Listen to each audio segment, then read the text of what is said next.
Au Cameroun, chaque match est un moment. Avec BetCentral, parier est simple, excitant et à portée de main.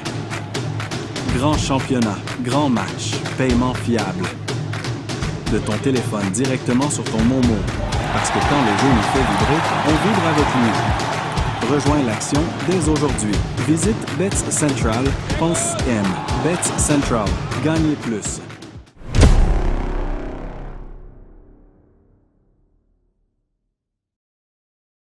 Il ne se passe plus une semaine au Cameroun sans que l'on entende aux informations qu'une importante cargaison de drogue a été saisie par les éléments de la douane ou encore par les forces de maintien de l'ordre. Malgré cette mesure préventive ou ces mesures préventives, les jeunes continuent à se procurer de la drogue. Et ces substances illicites qu'ils consomment entraînent des conséquences graves sur leur santé, voire même la mort. Nous en parlons dans un instant dans ce nouveau numéro de Check-up.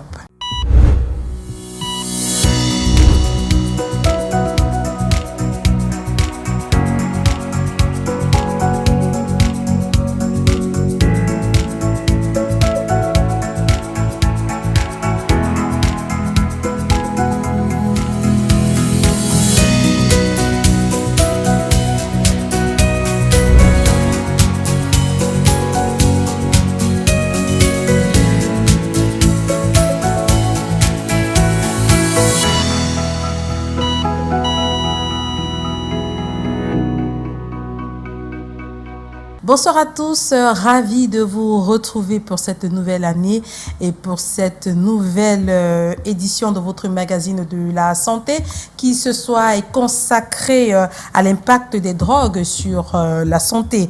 C'est connu que le cannabis et la cocaïne sont les deux substances illicites les plus consommées dans le monde et le Cameroun n'est pas en reste présenté sous différentes formes. Les consommateurs sont pour la plupart des jeunes, notamment des garçons, en quête de sensations fortes car ces substances contiennent des effets euphorisants. Parmi eux, il y a des consommateurs ponctuels et des consommateurs réguliers. Et les manifestations dans l'organisme ne sont pas les mêmes chez tous les jeunes. Les réactions varient en fonction de chaque organisme. Quels sont les risques auxquels sont exposés les consommateurs ? Comment savoir si l'on est addict ou pas? Et comment se passe le sévrage? On va répondre à ces questions avec notre expert. Mais avant, retrouvons nos chroniqueurs. Cécile, Iyo, bonsoir et bonne année. Bonsoir, bonne année 2026 à vous, à la maison. Donc, on est très content d'être encore là pour cette nouvelle année 2026. On pense qu'on aura encore beaucoup de thématiques à traiter pour prendre soin de votre santé à la maison. Et je suppose qu'elle a très bien commencé, votre année, Cécile. C'est mal terminé, mais on se croit qu'elle est en train de bien commencer. Voilà, donc elle a bien commencé. Oui, elle a bien commencé en fait. Donc 2026, on va prendre encore plus d'astuces et d'informations pour prendre soin de sa santé et des proches et des personnes qui nous tiennent à cœur. Alors, qu'est-ce que tu as réservé à nos téléspectateurs ce soir? Alors, ce soir, je voudrais revenir tout simplement sur une thématique en fait qui va s'approfondir sur le fait de consommer des fruits nettoyés en bordure de route pour pouvoir voir est-ce que ça a des répercussions sur notre santé. Et il est là. Il n'est pas parti. En 2026, il est toujours là. Freddy, bonsoir. Bonne année, Mireille. Bonne année. Tu vas bien? Ça se voit, non? Ah ouais, ça se voit que tu vas bien. Je suis contente de te retrouver particulièrement.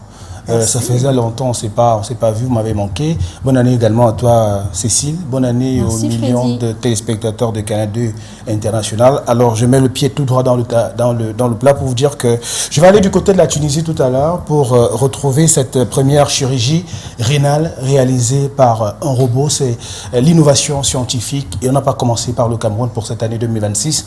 On a commencé tout de même en Afrique et c'est en Tunisie. Ouais, ainsi, donc restez connectés pour en savoir davantage. À tout à l'heure.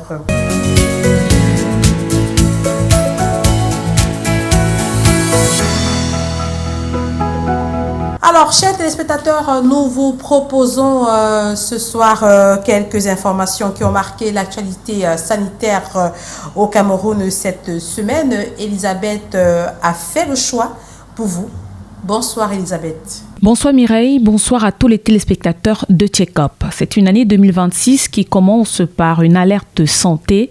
5 cas de variole de singe détectés entre le 14 novembre 2025 et le 7 janvier 2026, dont 4 dans les districts d'Abo, d'Aïdo et Cité des Palmiers pour la région du littoral et Akwaya dans la région du sud-ouest. Face à ces nouveaux cas de variole de singe, un système de gestion d'incidents vient d'être activé sur instruction du ministre de la Santé publique, le docteur Manaouda Malachi, dans l'optique de surveiller et renforcer la lutte, mais surtout sensibiliser les populations pour stopper la propagation de cette maladie. Les mesures préventives restent le lavage des mains avec du savon après manipulation d'un animal ou après un contact avec une personne présentant ou ayant présenté les symptômes. Un numéro vert, le 1510, pour qu'une ambulance médicalisée et des équipes spécialisées soient envoyées pour une prise en charge rapide. Et c'est une nouvelle cohorte d'épidémiologistes formés et prêts à intervenir qui est désormais sur le terrain. Ils sont originaires du Cameroun, mais de plusieurs autres pays de la sous-région, dont la République démocratique du Congo, des spécialistes qui se disent déterminés à contribuer à la protection des populations. Ils ont reçu leur parchemin du côté de Yaoundé au cours d'une cérémonie présidée par le ministre de la Santé publique. À cette occasion, il a insisté sur leur mission, entre autres, renforcer la préparation et la réponse aux urgences de santé publique au Cameroun. Et pour clôturer cette page actu, la région de l'Ouest Cameroun se dote de nouvelles ambulances pour ses hôpitaux et centres hospitaliers. Il s'agit notamment de l'hôpital régional de Bafoussam et l'hôpital de district de Banjoun qui viennent de recevoir ces ambulances. Le gouverneur de la région de l'Ouest a procédé à la sanctification de ces équipements qui viennent résoudre le sempiternel problème de transport et d'évacuation en urgence des patients. À la semaine prochaine, Elisabeth Ngoaoum pour d'autres informations. Intéressons-nous à présent à ces phénomènes de mode qui ont un impact sur la santé.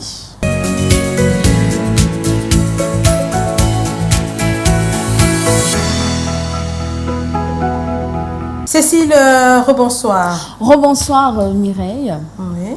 Rebonsoir à vous à la maison. Alors on a coutume de dire trivialement qu'il est très recommandé de consommer un fruit après chaque repas et ce quotidiennement. Alors le constat fait c'est que les Camerounais consomment très rarement les fruits, ou bien ils les consomment dans des occasions assez particulières. Par contre, je me suis intéressée à ce phénomène de mode qui consiste à avoir beaucoup d'usagers qui achètent des fruits qui sont vendus en bordure de route par des commerçants ambulants. Bon, le prix doit être aussi, pourquoi pas, un élément déclencheur d'achat, puisqu'avec 100 francs CFA seulement, vous pouvez repartir avec soit une tranche d'ananas, de pastèque, ou encore des oranges, entre autres, ou encore, non, maintenant, c'est vrai que les fruits dans les barquettes, en fait, ça coûte dans les 500 francs. Les femmes qui les livrent, c'est à partir de 500, parce que là-bas, c'est des salades de fruits. Mais ceci étant, c'est le même principe. C'est des dames qui portent des fruits sur la tête et qui vont les vendre de façon ambulante, entre guillemets. Alors, je me suis donc aussi penchée de ce côté-là et je suis allée dans la rue pour pouvoir tout simplement poser la question aux habitants de la ville de Douala pour leur demander mais qu'est-ce qui peut bien vous encourager à acheter des fruits qui sont nettoyés et vendus en bordure de route quand on sait que parfois la qualité de conservation de ces fruits-là est souvent approximative et surtout l'hygiène qui tourne autour. On écoute justement ce Vox Pop et on se retrouve juste derrière. Quand moi je paye mes fruits, moi j'aime éplucher moi-même parce qu'en épluchant moi-même j'ai au moins la sécurité du fait que il n'y a pas la poussière, il n'y a pas autre chose, il n'y a pas de mauvaises choses parce que c'est moi-même qui épluche. Je paye moi-même avant d'éplucher parce que les fruits contiennent beaucoup des amibes.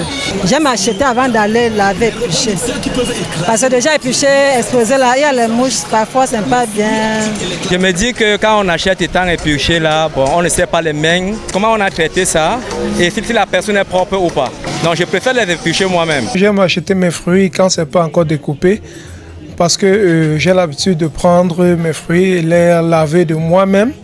Parce qu'il y a une façon de laver les fruits. Parfois, on a l'habitude de mettre du sel ou quelques gouttes de javel dans de l'eau avant de laver les fruits, afin de les peler. Donc, nous sommes donc de retour après ce Vox Pop et évidemment, beaucoup ont mis au devant de la scène le côté c'est moins cher et surtout la partie c'est facile de pouvoir le faire à sa pause que de pouvoir porter des tonnes de fruits. Surtout qu'on peut ne pas tomber sur des fruits qui soient mûrs mais qui commencent à pourrir. Donc, tout le monde essaie de calculer sur cette échelle-là. Alors, j'en profite pour vous demander sur le plateau si vous avez été comme moi avant, qui aimait beaucoup les ananas et les pastèques qu'on découpait comme étaient dans les plastiques à 100 francs. À Yaoundé, j'en ai mangé des tonnes parce que là-bas, je trouve que les quantités sont beaucoup plus importantes qu'à Douala. Et puis, j'ai arrêté parce que à un moment, j'ai vu à la télé, on avait dit qu'on mettait les ananas dans une substance jaunâtre et que c'était pour que ça paraisse plus mûr et que ça pouvait avoir des conséquences sur la santé, éventuellement des cancers.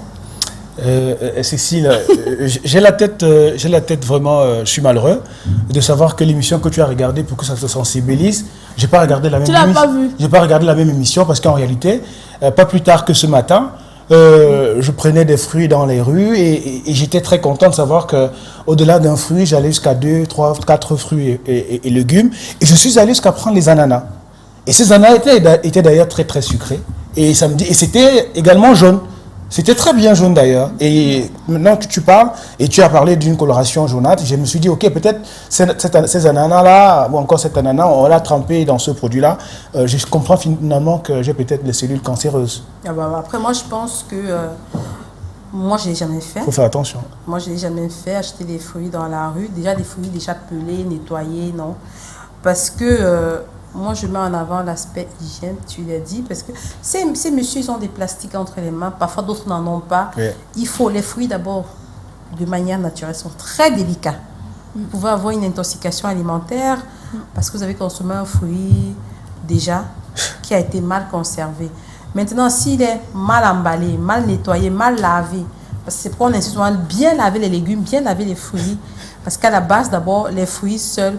Là, vous êtes en train de faire mon diagnostic ou bien? Non, je donne mon point de vue. Donc, je dis que les fruits, les manger en bordure de route, c'est un grand risque. Vous avez peut-être la chance que votre organisme ne réagit pas, mais vous pouvez un jour avoir la malchance de développer une intoxication alimentaire. Vous allez vous poser la question s'il ne s'agit pas d'un empoisonnement, alors que ce sont les fruits que vous avez consommés en bordure de route. Et si nous donnions la parole ce soir à notre expert, justement, pour qu'il puisse nous donner un chapelet des répercussions sur la santé, justement, de cette habitude alimentaire que nous avons laissé entrer dans nos différentes chaumières au Cameroun. On se retrouve juste derrière. En général, est-ce que ces fruits vendus sous cette forme sont sains ou pas sains? Je vais dire oui et non.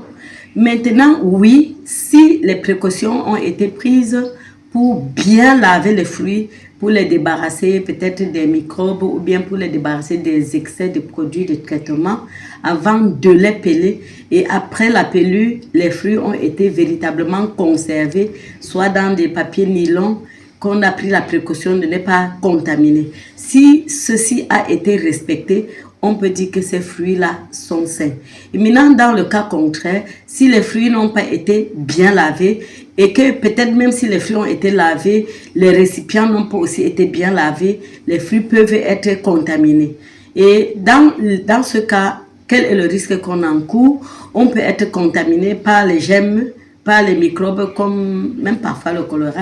Si on lave même les fruits à l'eau sale, on peut contacter le choléra par là, si c'est contaminé, ou bien Escherichia coli, qui est un germe responsable des diarrhées.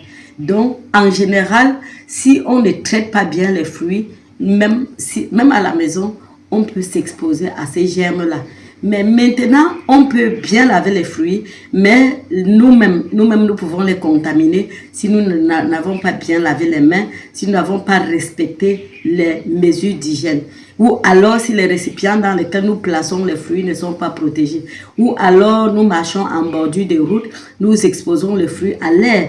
Vous connaissez que l'air est presque toujours contaminé. Donc en général, on ne peut pas être définitivement protégé si l'on consomme les fruits vendus en route Pas parce qu'ils sont vraiment vendus en route, mais parce qu'ils sont beaucoup plus exposés.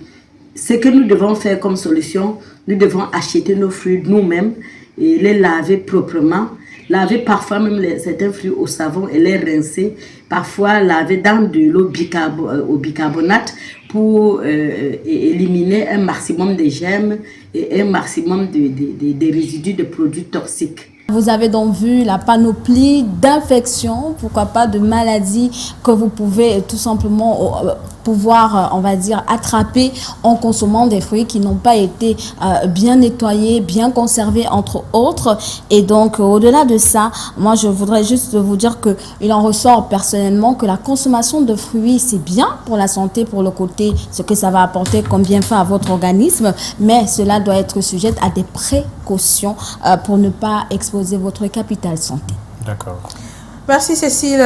Merci. Et à la semaine prochaine. Avec une autre thématique. Donc la femme qui vend la banane là, en bordure de la route, elle ne me verra plus. Ah non, c'est pas compris pour la banane. Non, la banane, c'était la banane, j'ai dit pelée. La pastèque, elle vend la banane, elle vend la pastèque, elle vend non, la c'est orange. la pastèque, la banane, c'est pas la même chose. Freddy, arrête de faire des polémiques. On parle des fruits Nettoyés, pelés, emballés et vendus déjà. En tout cas, tu gardes la parole, Freddy. Dis-nous. Voilà. On veut savoir davantage sur ta thématique de ce soir. Nous sommes dans innovation scientifique et technologique. D'accord.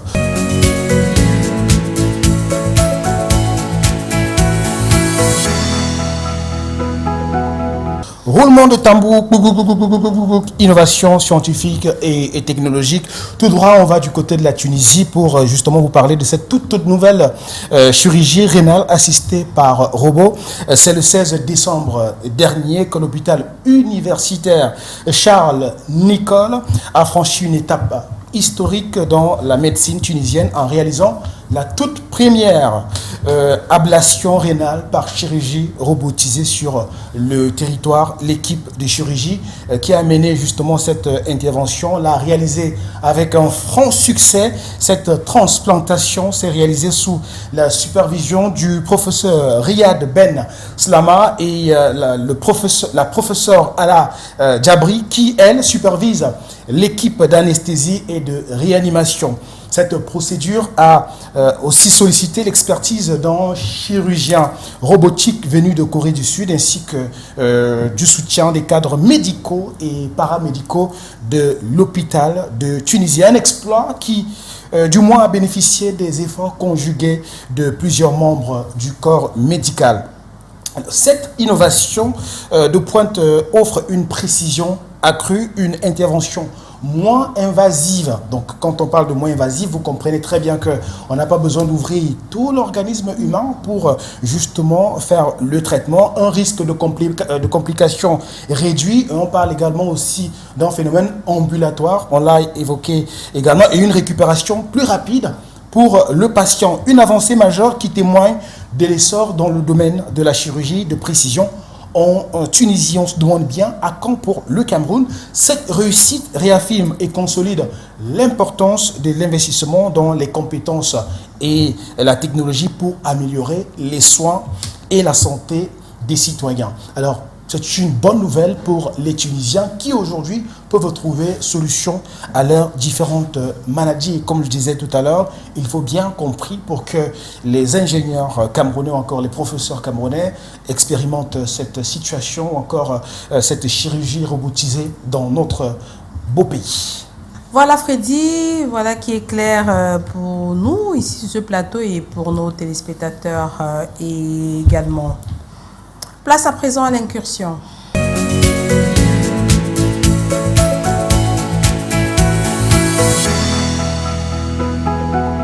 L'incursion ce soir se fait à l'hôpital de district de Daido, notamment au service de néonatologie, un service récemment rénové et entièrement rénové pour le bonheur de nos bouts de chou et bien entendu pour les mamans. Regardons. Des incubateurs avec des bébés prématurés pour les uns, des bébés malades pour les autres, des moniteurs qui surveillent leurs signes vitaux, de nouveaux équipements médicaux sophistiqués et des infirmières en poste Bienvenue au service néonatologie New Look de l'hôpital de district de Daido dans le 1er arrondissement de Douala. Une unité médicale rafraîchie est dédiée à la prise en charge des enfants nés prématurément et des enfants nés à terme, mais avec des besoins spécifiques. Contrairement à avant, offrir une salle de réanimation néonatale où nous avons des couveuses et une radiante multifonction qui nous permet de chauffer les enfants et de gérer les enfants qui sont instables sur le plan hémodynamique et sur le plan de la régulation thermique. Avant que ce service ne soit rénové, nous mélangeons tous les enfants dans cette même salle où nous sommes actuellement, ce qui ne nous permettait pas de respecter les règles d'asepsie nécessaires pour un bon suivi de ces enfants. Nous pouvons donc rassurer les populations que désormais l'hôpital de Daido est prêt à recevoir les nouveaux-nés malades qui voudraient nous confier pour le suivi. L'unité de néonatologie, un détour indispensable pour les bébés venus trop tôt et pour ceux qui doivent poursuivre leur développement à leur rythme. Certains n'y restent que quelques jours, pour d'autres, le passage se compte en semaines et voire en mois. Après le ventre maternel et avant le retour à la maison, les soins de santé spécifiques administrés ici sont nécessaires.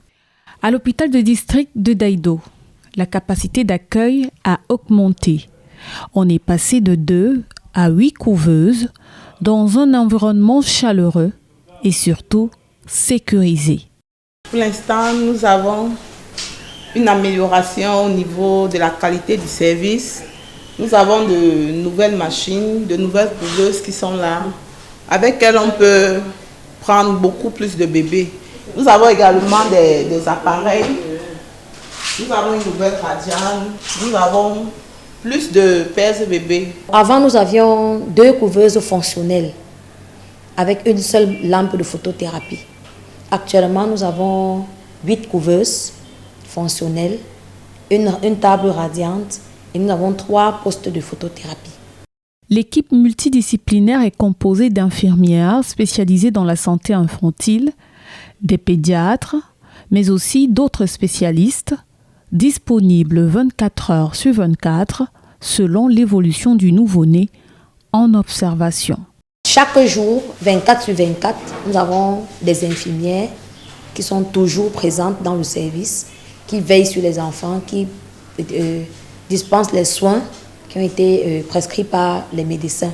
Nous avons 2 médecins généralistes et le pédiatre que je suis pour assurer les rondes 6 jours sur 7. Et le dimanche, s'il y a un souci, le médecin de garde peut gérer les problèmes de nos bébés. L'unité de néonatologie de l'hôpital de district de Daido, un endroit émouvant où la vie et la santé des nouveau-nés sont en jeu. Un service sensible avec un accès très limité où les équipes médicales travaillent dur pour donner les meilleurs soins possibles. Bienvenue à vous qui nous rejoignez. Le programme c'est Check-up et nous entamons ainsi la deuxième partie consacrée à l'ESPER.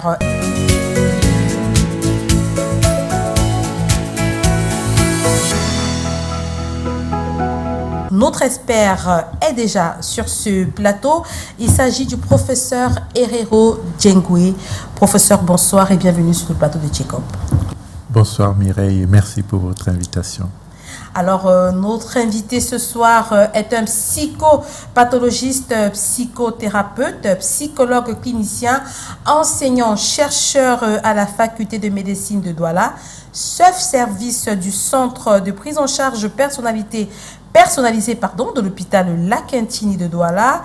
Et il est également spécialisé dans la prise en charge de la drépanocytose. Autant de casquettes pour vous. À quel moment vous trouvez le temps pour vos patients, professeur Djengwe?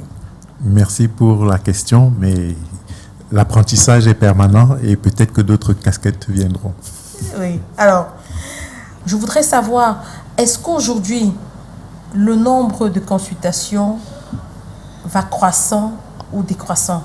notre consultation, qui est une consultation ouverte, une consultation psychologique, est une consultation dans laquelle divers types de demandes se présentent, et parmi ces demandes, nous voyons quand même au fil des années des préoccupations en lien avec des challenges au niveau du sevrage. Ça peut être le sevrage du simple tabac, tout comme ça peut être un sevrage par rapport à une substance réputée plus dangereuse. Donc, nous dirions que sur, par exemple, 100 patients que nous recevons, 8 à 9, voire 10 peuvent de manière explicite présenter ce type de difficulté.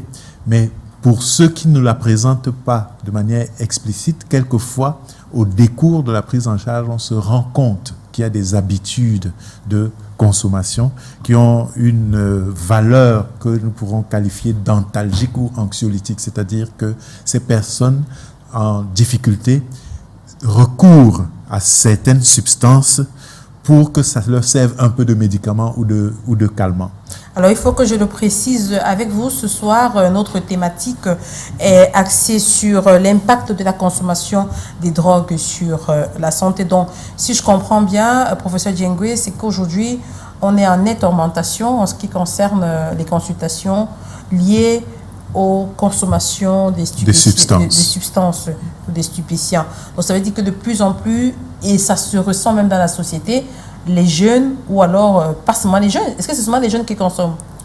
Les jeunes représentent environ 30% de la population qui consomme, mais le gros, ça c'est des données un peu épidémiologiques sur la question, ça peut concerner à peu près 15 à 20% de la population, mais les jeunes et les adolescents en général sont majoritaires. Comment les jeunes réussissent à y accéder facilement? Parce que c'est facile d'accès. Un peu de curiosité dans certains secteurs de la ville, pour se rendre compte que la consommation y est à peu près naturelle, parce qu'ils ne sont pas en clandestinité. La distribution aussi, il y a des endroits où on peut s'en procurer. Ici à Douala. Dans toutes les grandes villes, assez facilement. Et donc, à ce niveau, les jeunes savent où aller, ou parfois comptent sur des passeurs, des dealers, des fournisseurs, des livreurs, c'est-à-dire qu'ils n'ont pas besoin de se donner tant de mal. Une fois qu'ils ont un contact avec une compagnie dans laquelle ils se retrouvent pour consommer, ben, ils peuvent avoir un fournisseur officiel. Il suffit que parmi eux, il y en ait un qui soit le pourvoyeur en matière de finances. Voilà, c'est la question que je voulais poser, parce que vous dites que c'est facile d'accès, pourtant on sait que ça coûte des yeux de la tête. Donc, quand vous venez de parler de pourvoyeur, ça me rassure. Donc, il y a toujours un pourvoyeur. Ou alors, ces enfants vont s'endetter ou ils vont voler, je ne sais pas comment ils font pour se procurer ça. Je suppose qu'ils se confient. Hein. Ils le font. Oui. La plupart du temps, les jeunes qui sont en proie à ce challenge avec les substances psychoactives qui les rendent dépendants, viennent de familles relativement aisées, relativement nanties.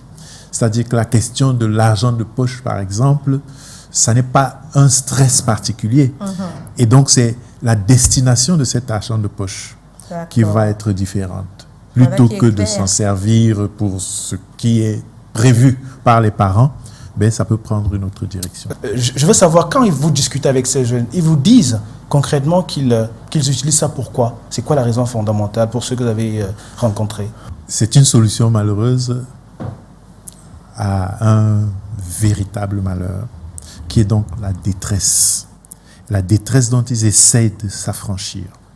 Et le recours facile ou opportuniste à quelque chose qui calme, qui soulage, on peut considérer que c'est normal.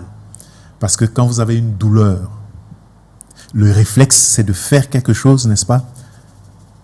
En massant peut-être, pour que la sensation douloureuse se dissipe. Or, qu'est-ce qui se passe quand on fait ça?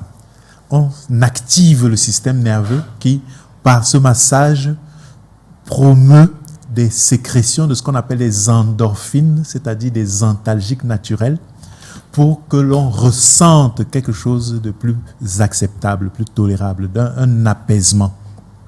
C'est donc parce qu'il y a une douleur, parce qu'il y a une détresse, parce qu'il y a une difficulté, un drame personnel, que le réflexe de rechercher un apaisement conduit au contact avec quelque chose qui a cet effet-là.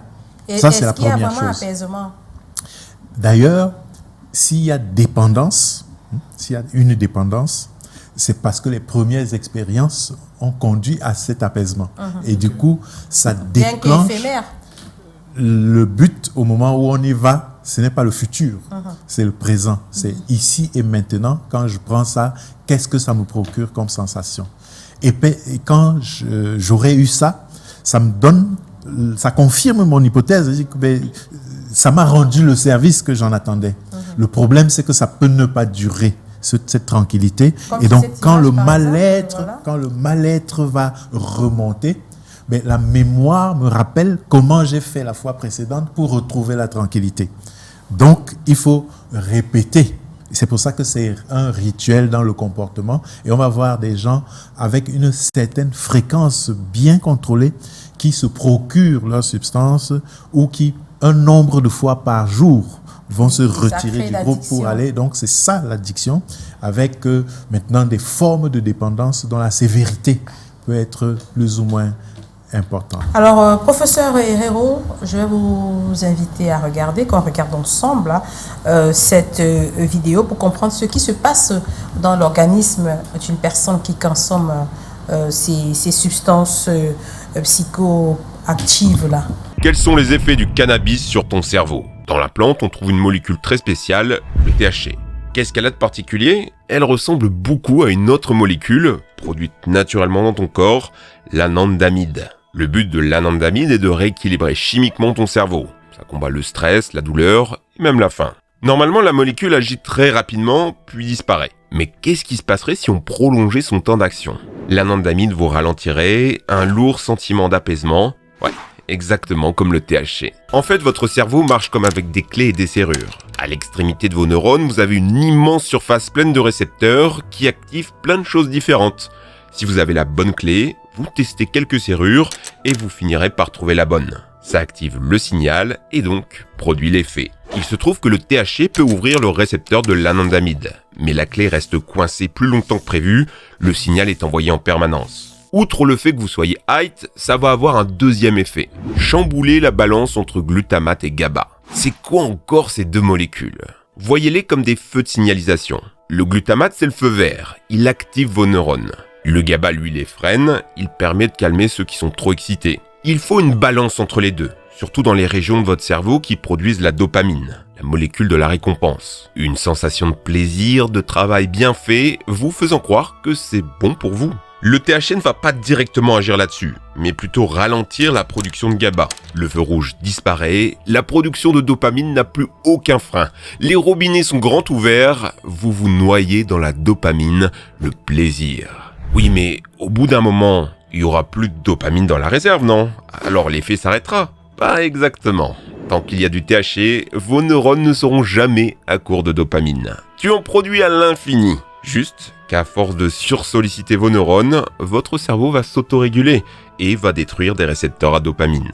C'est pour ça que refumer juste après vous fera moins effet. Alors vous serez tenté d'augmenter la dose, mais c'est une erreur. À force, vos neurones vont se fatiguer et mourir, vous perdez de la matière grise, ce qui va lourdement impacter votre mémoire et vos capacités d'apprentissage. Des études ont montré que si vous fumez régulièrement avant vos 25 ans, vous perdez plusieurs points de QI à vie. Oui mais bon, moi le cannabis, je l'utilise pour me soigner, man.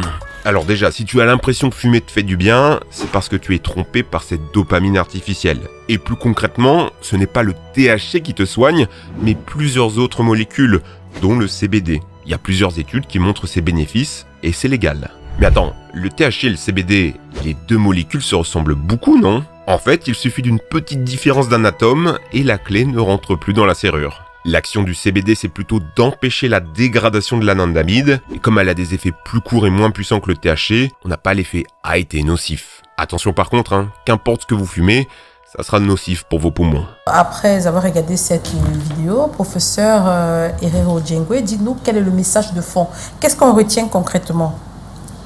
Ce qu'il faudrait comprendre ici à travers ces vidéos, c'est que la manière dont le cerveau manage ces difficultés-là, au départ, c'est même un piège. Parce qu'à choisir, le cerveau va privilégier le confort, le plaisir, la joie et le bonheur, quand il peut choisir. Donc il va choisir. Et donc il y a des noyaux archaïques dans le cerveau, ça n'apparaît pas là-bas dans l'image vidéo, mais c'est ce qu'il faut comprendre. Donc il y a des noyaux dans le cerveau qui ont pour mission de sécuriser et de valider ces expériences-là dans un circuit qu'on appelle le circuit de la récompense. Et donc ça va faire que tout ce qui nous a fait du bien aura tendance à revenir comme le chemin à suivre, la chose à faire pour même à si nouveau... Même si ce n'est pas la bonne, le cerveau a déjà enregistré. C'est enregistré comme positif. Positif, ce n'est pas au sens du bien ou du mal, ce n'est pas moral. C'est que la sensation de bien-être, la sensation de bonheur, entre guillemets, d'évasion, de liberté, c'est quelque chose qui est ressenti, donc vécu comme positif, utile pour l'organisme. Et donc, si c'est ça qui est la conséquence de l'acte que j'ai posé, le cerveau a tendance à le réclamer. Et donc, il y a des récepteurs spécifiques donc, à la dopamine qui est sécrétée quand on inhale ces substances ou quand on consomme ces substances. Et malheureusement, il y a aussi ce qu'on appelle comme un seuil. C'est-à-dire que quand vous remplissez un verre, ben, le verre a son volume ou sa capacité limite. Quand vous dépassez, ça se verse. Oui. Et donc, ces substances, normalement, dans le cerveau aussi, ces neurotransmetteurs ont quelque chose qui permet de bloquer pour ne pas trop en rajouter. C'est ce qu'on appelle les GABA. Donc, ça vient bloquer.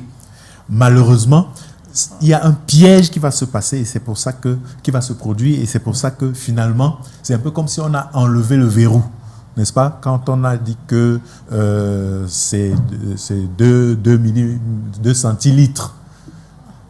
Et vous dépassez, et on dépasse et il ne se passe rien de grave, etc. Donc, dorénavant, en augmentant, il n'y a plus rien qui empêche. Et c'est pour ça que certains se retrouvent en overdose, parce que ce blocage qui se passe théoriquement pour protéger l'organisme au niveau du cerveau a été levé. D'accord. Et vous parlez d'overdose, professeur, mais on sait qu'avant l'overdose, on peut ne pas en arriver là si on vient consulter. Et généralement, vos jeunes patients qui viennent pour vous consulter, est-ce qu'ils finissent souvent par trouver la guérison? Parlez-nous de la prise en charge. C'est vrai que tout à l'heure, vous avez parlé des effets dans les neurones, dans le cerveau. On sait que la prise en charge est pluridisciplinaire. Vous intervenez, mais vous n'intervenez pas tout seul. On a les pneumologues, on a aussi les des gastro-entérologues, des neurologues, des cardiologues, des psychiatres, des nutritionnistes, etc. C'est une prise en charge pluridisciplinaire. Je l'ai dit, voilà. Donc, c'est possible, lorsqu'ils arrivent, et qui ne sont pas encore en overdose, qui n'ont pas encore fait d'overdose, est-ce qu'ils réussissent à sortir de cette situation-là, avec bien entendu l'appui ou alors la prise en charge de tous ces spécialistes-là, vous y compris? La réponse est une réponse optimiste, parce que le dispositif de soins, quand il est global, quand il est intégré, ben, ça permet aux individus de trouver une solution. Maintenant, la trajectoire va s'inscrire sur l'expérience et les antécédents du patient aussi. C'est-à-dire qu'à quel moment il vient consulter. Est-ce qu'il vient quand il a démarré, ça fait très peu, et il a peur que ça s'aggrave. Et à ce moment-là, c'est des prises en charge qui peuvent se faire avec un petit sevrage, j'allais dire chimique, avec des médicaments. Des médicaments, parfois des anxiolytiques, des antidépresseurs, certains médicaments pour que les sensations physiques de sevrage, de dépendance, etc., qu'il en soit affranchi. Ça peut se faire en ambulatoire, parce que le risque, quand on est en ambulatoire, c'est que on sort de la consultation Et puis, au décours de je ne sais quelle trajectoire, on va rencontrer des comparses avec lesquels on partage ces consommations.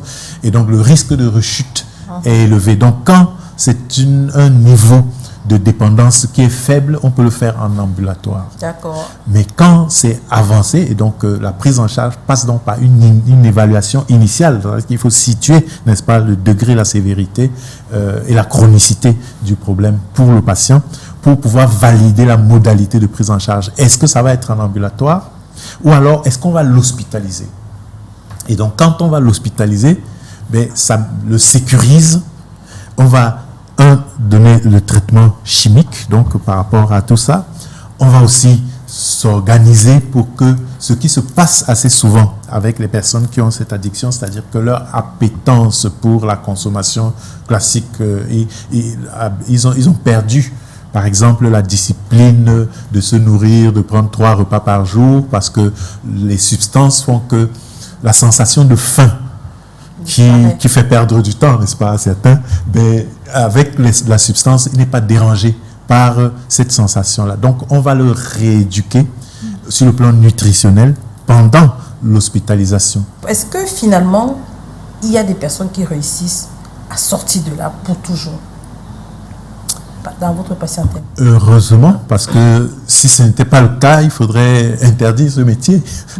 Parce que si ça n'a pas vocation à résoudre les problèmes et apporter des solutions ou des résultats probants, alors ça peut être moralement inacceptable, parce que la personne qui est en souffrance et qui a recours à des soins mérite de trouver une amélioration. Donc oui, il y a des résultats probants avec des gens qui s'affranchissent totalement et définitivement. Alors pour terminer, professeur Herrero, on se rend compte que de plus en plus la jeunesse camerounaise est enclin dans la consommation des drogues et les répercussions sont la mort. Ces dernières semaines, ces derniers jours au Cameroun, on a des jeunes qui avaient de l'avenir. On ne sait pas ce qui s'est passé. On les a retrouvés morts. Et parfois on dit, quand on rentre dans les familles, on dit qu'ils se sont donné la mort. Qu'est-ce qui s'est passé? On dit qu'ils consommaient la drogue en cachette. Il consommait des choses, il a commencé à entendre des voix, voir des choses qui n'étaient pas claires. Qu'est-ce qui peut justifier cela? Comment est-ce qu'on a aujourd'hui une nouvelle formulation? Est-ce qu'on a une nouvelle drogue qui est en circulation au Cameroun, qui est peut-être plus virulente, qui est peut-être plus dangereuse? Parce qu'avant, quand même, aller jusqu'à se donner de la mort, c'était quand même rare. Ce que j'entends à travers votre préoccupation, c'est que il y a une consommation de substances sur la durée. Ça veut dire que c'est des complications au niveau neuropsychologique, et ça peut être lié à la consommation elle-même, comme ça peut être lié à un tableau psychopathologique qui s'est installé avec la durée. Donc, ce sont des troubles psychotiques. On peut aussi avoir des troubles dépressifs, et ça, c'est très, très courant. Or, dans la dépression majeure, il y a ce qu'on appelle les idéations suicidaires. C'est que la personne estime que rester en vie c'est pas pertinent, ça n'en vaut pas la peine. Et elle peut donc, de manière directe ou indirecte, engager des actions pour cesser de vivre. Ça peut être, comme malheureusement on le voit quelquefois, se donner la mort de manière brutale, ou alors s'empoisonner, s'intoxiquer, ou peut-être même sans le vouloir ou sans le savoir, parce qu'il a trop mal, il va augmenter les doses, et malheureusement, l'organisme ne tolérera pas cette dose, et ça a pour résultat qu'il décède. Merci, professeur Herrero Djengwe. J'espère que nos téléspectateurs ont suffisamment été édifiés sur la question des drogues, des consommations de drogue, notamment des conséquences sur la santé. Merci d'avoir trouvé un peu de votre temps, parce que vous êtes un homme très, très occupé, pour venir édifier nos téléspectateurs. Merci pour l'invitation. Je voudrais sortir d'ici en partageant un message d'espoir pour le soignant que nous sommes. Ça vient de notre expérience. C'est que la dépendance, ce n'est pas une faiblesse. La dépendance, c'est normal d'être vulnérable à un moment donné.